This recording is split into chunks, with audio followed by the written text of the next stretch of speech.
चुड़ैल बिल्ली। एक बार रात के 12 बजे जब राहुल के गांव में सभी लोग सो रहे थे तो अचानक जोर जोर से बिल्ली के रोने की आवाज आने लगी।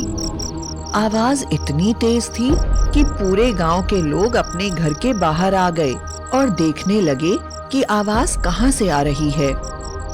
सभी एक जगह इकट्ठा हो गए और उन्होंने देखा कि चौपाल पर लगे पीपल के पेड़ के नीचे दो औरतें जोर जोर से लड़ रही हैं। उन औरतों का पूरा शरीर तो औरतों की तरह है, लेकिन उनका चेहरा भयानक बिल्लियों की तरह था।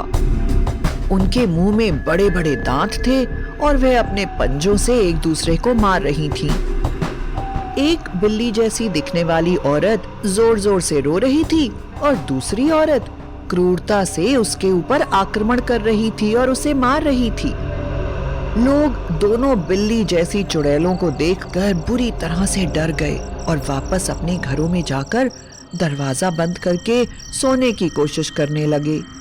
सुबह होते ही पूरे गांव में यह अफवाह फैल गई कि गांव में चुड़ैल बिल्ली आ गई है।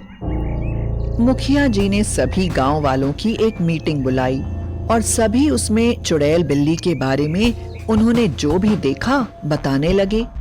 सभी लोग जोर जोर से चिल्ला रहे थे और मुखिया जी से प्रार्थना कर रहे थे कि वे किसी भी तरीके से इस मुसीबत से उन्हें बचाएं। सारे गांव ने चुड़ैल बिल्ली को देखा था, लेकिन मुखिया जी उस दिन अपने बेटे के पास शहर गए हुए थे, इसलिए उनका सामना चुड़ैल बिल्ली से नहीं हुआ था। मुखिया जी को ऐसा लग रहा था कि शायद गांव वालों को नींद में कुछ गलतफहमी हुई है। फिर भी उन्होंने गांव वालों को समझाते हुए कहा, भाइयों आप चिंता न करें, मैं इस मामले की पूरी जांच कर लूंगा और देखूंगा कि वह कौन सी औरतें हैं जिनका चेहरा बिल्लियों की तरह है और जो इस तरह से पीपल के पेड़ के नीचे लड़ाई कर रही थी। मैं जानता हूं कि इससे हमारे गांव की सुरक्षा को भी काफी खतरा है, इसलिए आप लोग परेशान मत होइए। मैं इसका पूरा ध्यान रखूंगा और आज ही गांव के पहलवान सम्राट सिंह को मैं गांव का चौकीदार बना देता हूं। मुखिया जी की बात सुनकर सभी गांव वाले बड़े खुश हुए और जोर जोर से ताली बजाने लगे। गांव वालों को लगा कि उनकी आधी मुसीबत तो मुखिया जी ने चौकीदार रखते ही दूर कर दी, क्योंकि पहलवान सम्राट सिंह गांव का सबसे ज्यादा ताकतवर आदमी था और गांव वालों का मानना था कि अगर वह चौकीदार बन गया तो गांव में घुसने की किसी की हिम्मत नहीं होगी।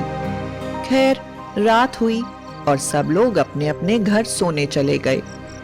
ठीक रात के 12 बजे फिर जोर जोर से बिल्लियों के लड़ने और रोने की आवाजें आने लगी। साथ ही पहलवान सम्राट सिंह की आवाज भी आ रही थी। वह जोर जोर से बचाओ बचाओ चिल्ला रहा था। सभी गांव वाले डंडे लेकर आवाज की तरफ गए तो उन्होंने देखा कि सम्राट सिंह जमीन पर पड़ा हुआ है और दो छोटी छोटी बिल्लियां उसके पेट पर बैठी हुई हैं और वह जोर जोर से चिल्ला रहा है, बचाओ बचाओ। सभी गांव वाले सम्राट सिंह का हाल देखकर जोर जोर से हंसने लगे और बोले, सम्राट सिंह आंखें खोल लो और देखो ये छोटी छोटी बिल्लियां तुम्हारा क्या बिगाड़ सकती हैं। जब सम्राट सिंह ने आंखें खोली तो वह हैरान हो गया और बोला, नहीं यह नहीं हो सकता, आप लोग भरोसा करिए, अभी यहाँ दो भयानक चुड़ैलें थीं, दोनों ही बिल्लियों के रूप में थीं। दोनों ने मुझे पीपल के पेड़ पर लटका दिया था और एक तो मेरे गले से खून पीने लगी थी और दूसरी चुड़ैल मेरे बालों को नोच रही थी। जैसे ही मैंने आप लोगों को पुकारना शुरू करा तो यह दोनों मुझे छोड़कर कहीं चली गईं और मेरे ऊपर केवल यह दो छोटी छोटी बिल्लियां रह गईं। गांव वालों ने देखा सम्राट सिंह के गले पर दांतों के निशान थे। तुरंत मुखिया जी को बुलाया गया। मुखिया जी ने देखा कि गांव वाले सच कह रहे हैं। मुखिया जी ने कहा, ठीक है, कल गांव की रक्षा मैं करूंगा, आप लोग चिंता मत करिए, मैं देखता हूं कौन ऐसा है जो हमारे गांव की सुरक्षा को नुकसान पहुंचाना चाहता है। किसी तरह से रात कटी और मुखिया जी अगले दिन के लिए पहरा देने को तैयार हो गए। घड़ी में 12 बजे हुए थे। पूरे गांव के लोग सोए हुए थे।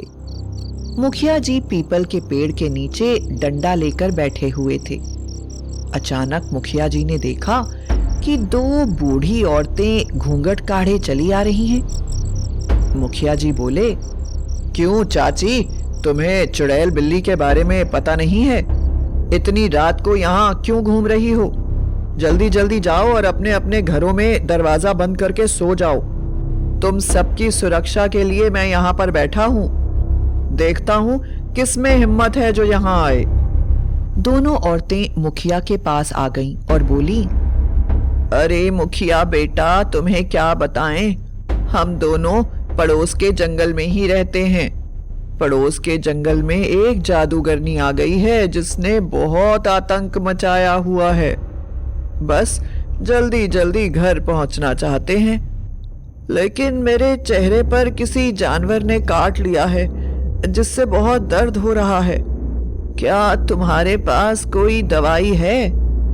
और यह कहते कहते दोनों औरतों ने अपना घूंघट हटा दिया और उनका मुंह देखते ही मुखिया जोर से चिल्ला पड़ा, चुड़ैल चुड़ैल, बचाओ बचाओ बचाओ। और वह दोनों जोर जोर से हंसने लगी और बोली, क्यों मुखिया, तू भूल गया? यहाँ पर तेरा ही इंतजार कर रहे थे हम तेरे घर में रहने वाली वह दोनों छोटी बिल्लियां हैं जिसे तूने अपनी गाड़ी से दबा दिया था और उसके बाद हमारे शरीर को कटवा कर अपने कुत्ते को खाने को दे दिया था। उससे बदला लेने के लिए ही हम दोनों यहाँ पर आए हैं। और जैसे तूने हमारे शरीर को कटवाया था ना, उतने ही छोटे टुकड़े हम तेरे शरीर के करेंगे। और यह कहकर दोनों जोर जोर से हंसने लगी। मुखिया को याद आ गया, कुछ साल पहले ही उसकी कार के नीचे उसके घर में रहने वाली 2 बिल्लियां आ गई थीं, जिनके मर जाने के बाद उसने उनके शरीर को अपने कुत्ते को खाने को दिया था। मुखिया को अपनी गलती समझ में आ गई और वह बिल्लियों से माफी मांगने लगा, पर बिल्लियों ने कहा, मुखिया, तुमने हमारे साथ बड़ा ही बुरा व्यवहार किया है। इसका बदला सिर्फ इतना ही है कि तुम्हारे भी छोटे छोटे टुकड़े होंगे जिन्हें हम दोनों बहनें मिलकर खाएंगे। अब हम दोनों तुम्हारे व्यवहार के कारण चुड़ैल बन गए हैं और हमारा पेट केवल मांस खाने से ही भरता है। और ऐसा कहते कहते दोनों ने मुखिया जी के बुरी तरह से टुकड़े कर डाले और उन्हें खा गई और हंसते हुए वहां से गायब हो गई। सुबह गांव वालों ने देखा कि वहां मुखिया का सिर पड़ा हुआ है और उसके चारों तरफ बहुत सा खून है। डर के मारे सबकी हालत बुरी हो गई और वह पुरानी पहाड़ी पर रहने वाले तांत्रिक बाबा को बुलाकर लाए। तांत्रिक बाबा ने आते ही बता दिया। वह बोले, देखो गांव वालों, तुम्हारे गांव पर भयानक चुड़ैल का साया पड़ गया है। वह किसी को नहीं छोड़ेगी, एक एक करके सब मरेंगे। केवल एक ही चीज है जिससे इन चुड़ैलों से छुटकारा पाया जा सकता है। वह है, तुम लोग किसी कुत्ते को यहाँ पर लाओ और मैं उस कुत्ते की पूजा करूंगा। मेरी पूजा के बाद उस कुत्ते और चुड़ैल बिल्लियों की लड़ाई होगी। अगर बिल्लियों ने कुत्ते को मारकर उसका मांस खा लिया तो वह इस गांव से नहीं जाएगी, लेकिन अगर कुत्ते ने बिल्लियों को मार दिया तो वह इस गांव को छोड़कर चली जाएंगी, वरना एक एक करके गांव के हर घर से लोग मरते जाएंगे। गांव वालों ने मुखिया के घर के कुत्ते को लाकर तांत्रिक के सामने खड़ा कर दिया। तांत्रिक ने उसकी पूजा करी।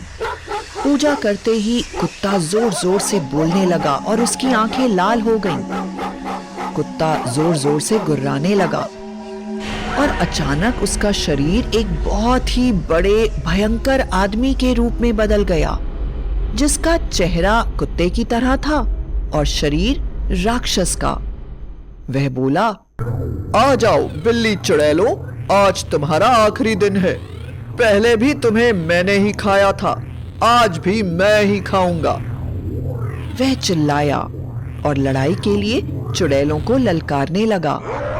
कुत्ते की ललकार सुनकर जल्दी ही बिल्ली चुड़ैल वहां पर आ गई और चुड़ैल कुत्ते और चुड़ैल बिल्ली की खतरनाक लड़ाई होने लगी।